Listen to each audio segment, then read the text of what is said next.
On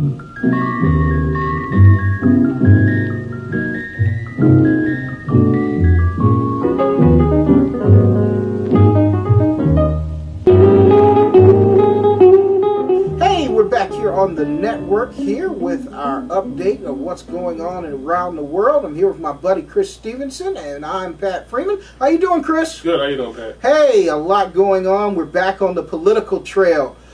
President Obama has been marking the year anniversary since he ordered the strike against the #1 criminal in the world, Osama bin Laden. It's been 1 year.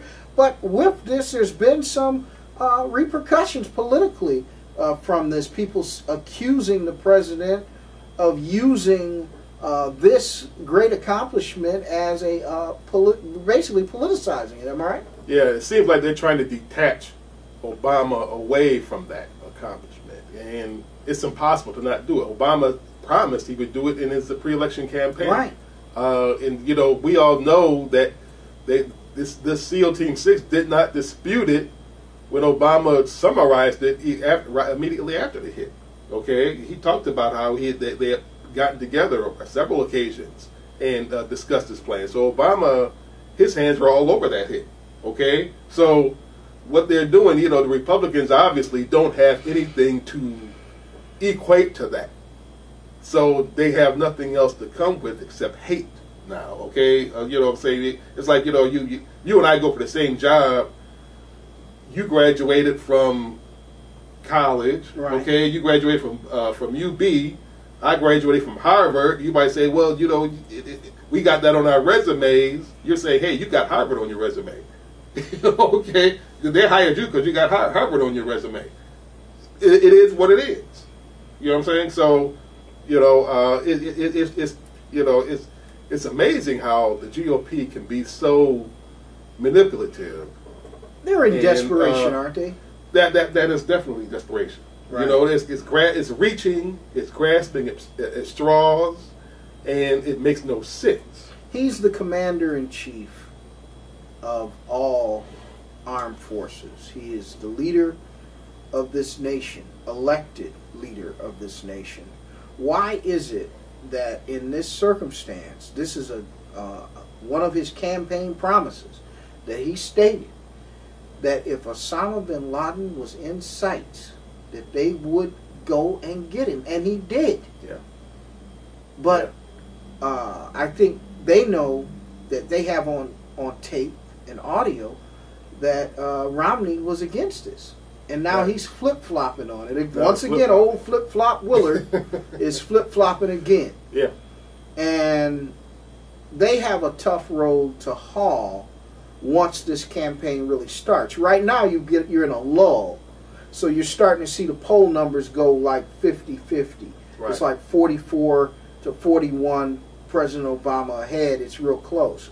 But once this campaign actually starts, and you start analyzing the accomplishments of President Obama and what he really took over, Chris. Right. Don't you think this thing will start widening if America is being honest with itself? And it's going to be, when it levels off, it's going to be widened in the final end, because it's only natural that it's going to be widened. That's the thing. That's what bothers them. It's going to be common sense that it widens. Okay, and Romney was the best of a fleet of clowns that the GOP was running for months and months. Okay, and he knows he doesn't stand a chance against the president. And yeah, you're right. Since the bin Laden hit, GOP people some of them have been positioning themselves as peaceniks, saying he was killed without trial. Things like this. This is the man who killed 3,000 or 4,000 people. Okay, right. Mass murderer even before then. But they tried. They did admit that they were going to try to bring him back alive. Right. But they felt that he would not come alive. Sure. And also, I find very conspicuous that these same people, especially the SEAL team, and the members of the military and the Navy, did not come down on George W. Bush when he landed on that aircraft carrier about a month or so after the war in Iraq and declared mission accomplished. Mission accomplished. War over. War over. There was 8 more years of war left. And you're still in Afghanistan. You're still in Afghanistan. You know, so there's 2 wars going, and you talk about mission accomplished, and not one of them made a thing about it. Well, so isn't it funny, Chris, that all of a sudden the GOP and the rest of America that does not that are against President Obama have just all of a sudden it's just gone out the window that you had 8 years of nothing, that a guy had inherited a surplus from the Clinton administration. He gave all that back to you in $250 checks. Just blew it back. Yeah. Said, I'm giving everybody $250 a piece so you can go out and buy some groceries. That's what it amounted to. And then he created the deficit. Yeah.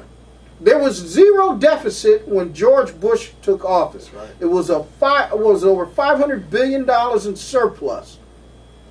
And then they said, well, President Obama has added $4 trillion to the deficit. Well, he added that money to the deficit because Bush had put America in an economic calamity. So you had to invest in the infrastructure. Yeah. You know, and that's the thing. You can't get out of debt for free. Even in your own house, you can't get out of debt for free. You're going to spend money. That's what Obama's measures were. They were all there. They got us in debt, but most of them are directed towards getting us out of debt. And, you know, it's going to take years before we see it physically. And, you know, that's just too bad. But, you know, that's the hypocrisy of the Republican Party, especially the conservative right now. But President Obama, one of the sad things too, Chris, is that he followed the script of previous administrations. President Franklin Delano Roosevelt had to administer the same type of economic program. President Eisenhower had to administer the same type of economic program. Lyndon Baines Johnson had to administer the same type of economic program. President Nixon had to do the same type of program. So did the king of modern conservatism is Ronald Reagan had to administer the same type of program when faced with similar economic challenges. But President Obama's was worse, or possibly worse, as the Great Depression was. Yeah.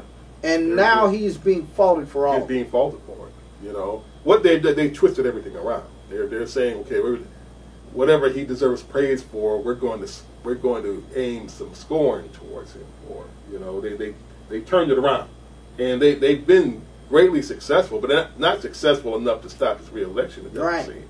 You know, but they're trying their best.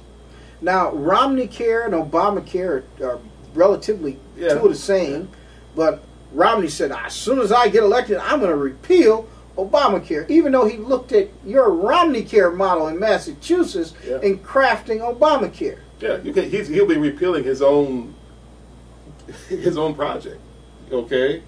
And you know that's the insane thing about it. Just because it's been demonized since Obama took his care and reworked it a little bit and put it out there, you know, and got successful with it, you know. And here's the thing is, even if Romney were president, let's say Romney ran and became president in 2008, he probably wouldn't have been able to nationalize his own health care plan.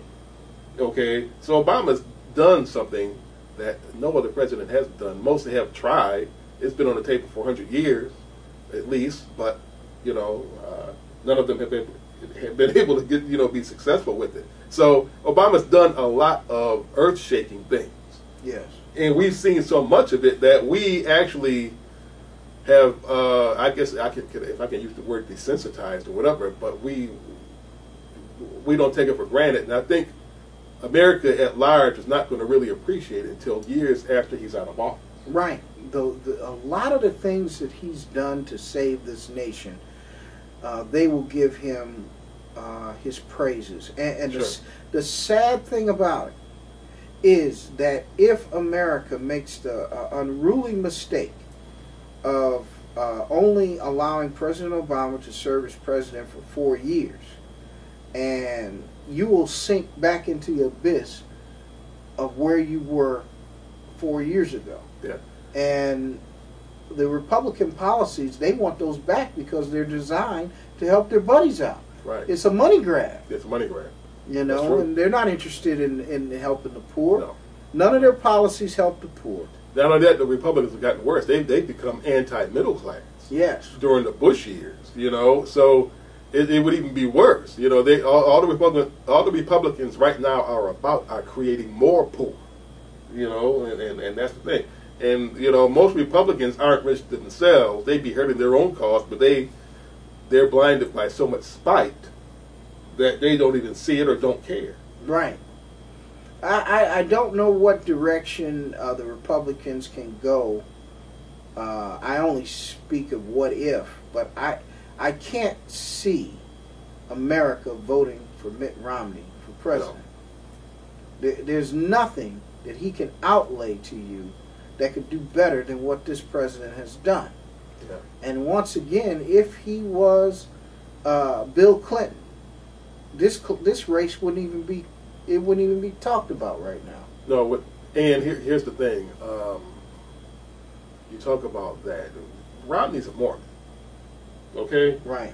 We shouldn't even be talking about a Mormon as a GOP presidential candidate. You know, that's going to the Republicans know good and well this wouldn't have happened if the Democrats had a white candidate. Right.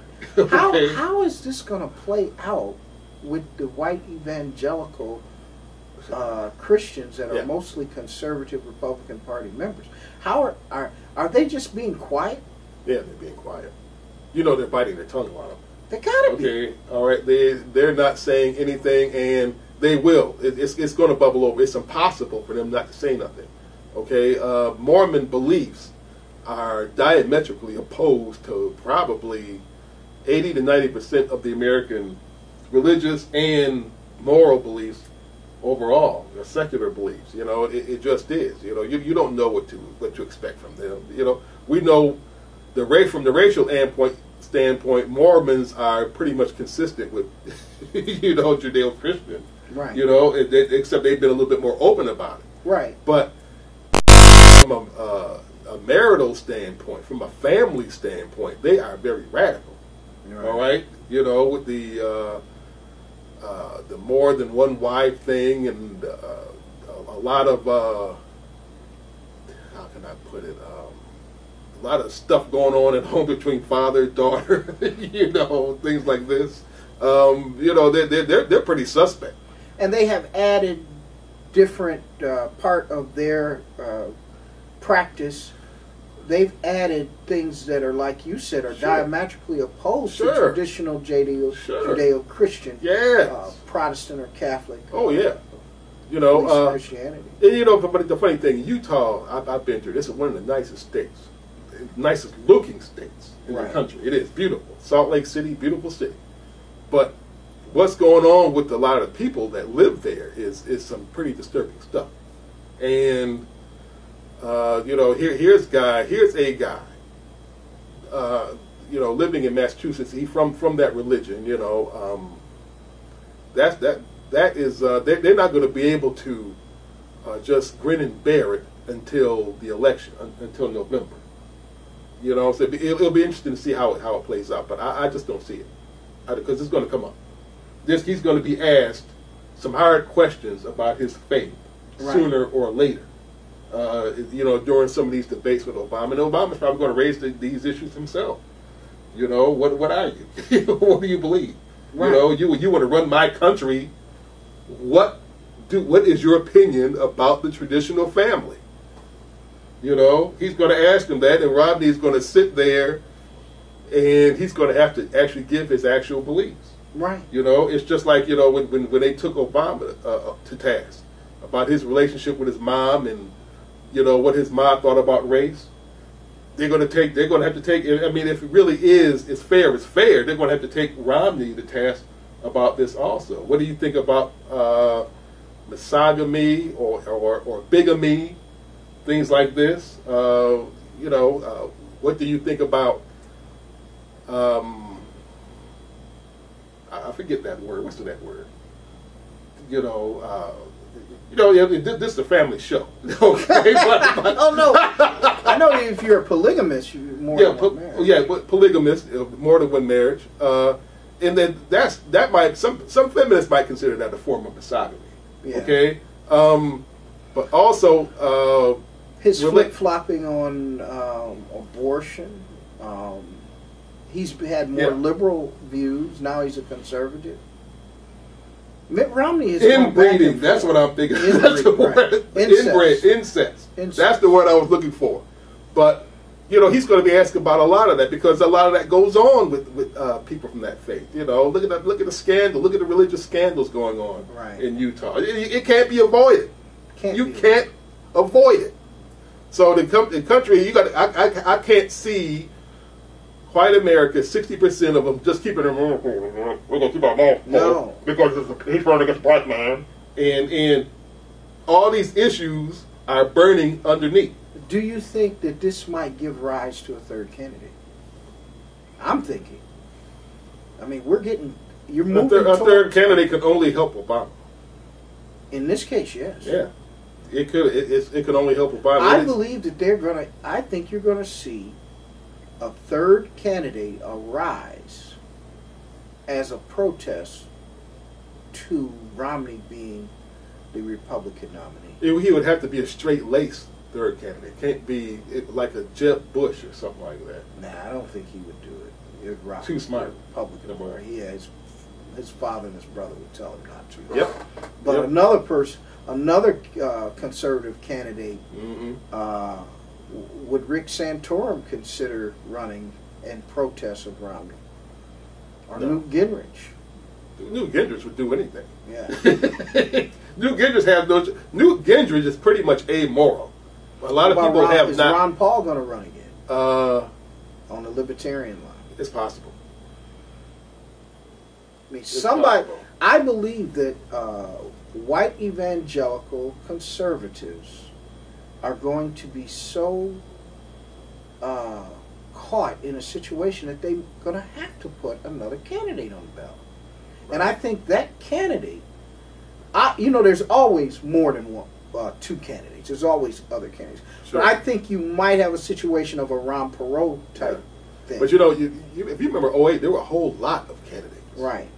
Especially, you had Ron. He was a candidate then also. As was Cynthia McKinney was a candidate. There was about a good 7 or 8 other candidates that were boiling under Obama and McCain, and they were traveling and making, they had their own debates amongst each other and things like this, and you don't see that this time. I don't see that this year. I think you will. I think you think so? I think it's coming. I think it's a calm before the storm, and I think that the issues that you raised earlier, Chris, are resonating with traditional white conservative, white evangelical Christians, and I can't see them just throwing in the hat and voting for Mitt Romney. I don't see it. It's outrageous. I just can't see it. It's almost like, here's the funny thing. It's almost like having a official member of the Ku Klux Klan, David Duke, running. Yeah. Would you run? Would you vote for David Duke? No, absolutely not. You know his views, right? You know what he feels about towards you. That's right. I don't. If there's nobody on the docket that fits our views, then we'll put some. That's why I'm saying I believe there's a third candidate. I'm talking about. There's always a bunch of candidates, like you said earlier, but I'm talking about one that will take a huge portion of traditional Republican voters that are going to go with this candidate because they refuse to vote for Barack Obama. Yeah. Even though he's a Christian, but they're so diametrically opposed to his policies and him as a person that they will put a third candidate in so they can participate in this election because they are going to refuse to vote for Mitt Romney. Sure. This is the diametrically opposed race. And who this race is going to ask white America, who are you more diametrically opposed to? A black man in the White House, who's already in the White House, and a monogamous black man one wife, not cheating, beautiful daughters. Okay? Technically, for all intents and purposes, a wonderful American family. Right. A beautiful American. role model American family. Or a guy who has a family also, but is a strong member of a religion that has diametrically opposing viewpoints on traditional family. I think it's coming. It hasn't got here yet. Yeah. Because it's early in the game. Because once he's secured, he's the presumptive Republican nominee at this point. Yeah. I think it's coming. I can't see evangelical Republican Christians voting for Mitt Romney. No. They must produce, and they're not going to vote for Obama, but they want to vote. They have to produce a candidate in protest of the Obama. And they don't have to vote. They know, first of all, they know blacks are going to vote for Obama. Right. They know that. There's nobody, you know what I'm saying? It's going to be more than, it's going to be about 97%. Yeah. If more. Exactly. You know, so I don't think even Brigham Young, coming back from the dead and riding his horse and saying Obama is coming, is going to help Mitt Romney. Right. Okay, it's not going to scare them into voting for Mitt. Mitt has got too many issues. Right. That's it. You know, as my columnist Playthel Benjamin talks about, he calls him Mitt the Stiff. You know, he's got too many issues, and that you can't clean them up. You just can't clean them up. And we haven't even gotten on Mitt's views on race. Right. In economics and you know, racial disparities. We haven't even talked about that. We're just talking about the man himself and what he represents. And that's something he's totally stayed away from. What are your feelings towards African Americans? What are your feelings towards Latinos, Asians, Indian Americans? And I'm talking, when I say Indian Americans, I'm not talking about indigenous Americans from here. I'm talking about Indian Americans that came from India. From India, okay. Over to America. Mm-hmm. What are your feelings towards the indigenous people of this country? What are your views? This is going. We already know what Barack Obama is. You already know what his viewpoints are. You already know his achievements. How he saved the auto industry, which Romney said we should have let him go into bankruptcy. Yeah. So. No, I think we. And that's very important. I'm glad you mentioned that. I overlooked that. You're right. He definitely said that way back when. And see, here's the thing: the right are not calling him out. They need to call him out on these things. Okay, this is classic hero villain disparities between Obama and the conservatives. Right. It really is. Okay, you know, because they don't realize the difference where we would be if McCain had won. Right. Okay. And maybe even Hillary to a great extent, or Obama right now. Okay, we'd be a lot worse off, especially if McCain was there. Okay, Hillary probably would have tried the health care deal again herself, but McCain would have just sunk us further, if that's possible. Absolutely. Further into the deep, because that's all McCain does. He's a crash artist. He crashed jet planes when he's in the military. He was going to crash the economy as a president. And Sarah Palin is his vice president. We didn't even get on that. Good Lord. We'll have to do that more next week. Yes. Yes. Well, we're going to continue this conversation next week here on the network, and we definitely have to talk more on these issues as this unfolds. But the election is beginning to unfold in front of us. I'm Pat Freeman. This is my buddy Chris Stevenson. Chris, how can people get your articles and see some of the things you're doing on the web? Okay, you can go to thebuffalobullet.com, thebuffalobullet.com, or you can hit me on Twitter, pointblank009, or at thebuffalo_bullet. You can also get Pat Freeman on Twitter at Freemaj, FREEMAJJ. And we're both on Facebook as well. You know, you can get me on Facebook also with pointblank009. Right. Hey, that's all for us here on the network. We'll see you next week, right here on the network.